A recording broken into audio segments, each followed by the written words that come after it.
반갑습니다. 정의당 원내대표 배진교입니다.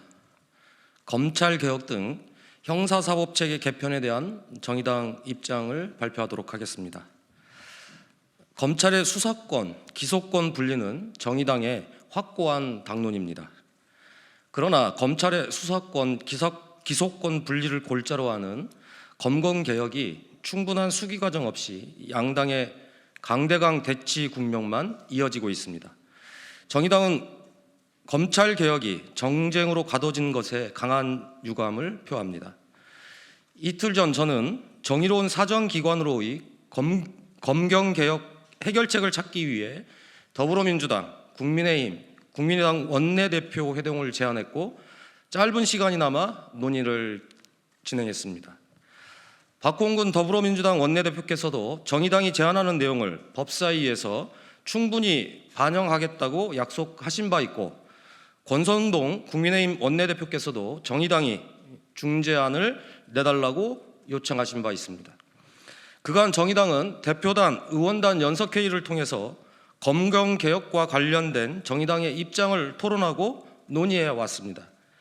논의한 결과를 바탕으로 검찰의 기소권, 수사권 분리를 포함한 개혁과제에 대한 정의당의 입장을 발표하겠습니다. 우선 검경개혁의 기본 방향과 주요 내용입니다.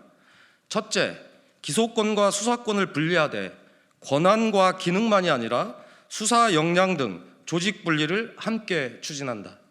둘째, 경찰 등 수사기구의 수사에 대한 검찰, 법원, 시민에 의한 통제와 견제 수단을 강화한다.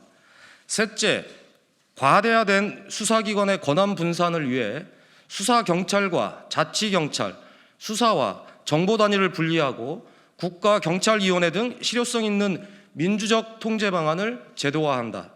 넷째, 수사권, 기소권 분리 및 수사권 통제 방안과 별도 수사기구 설치, 경찰 개혁 과정에서 수사 공백을 막기 위해 충분한 기간의 준비와 이행기를 둔다.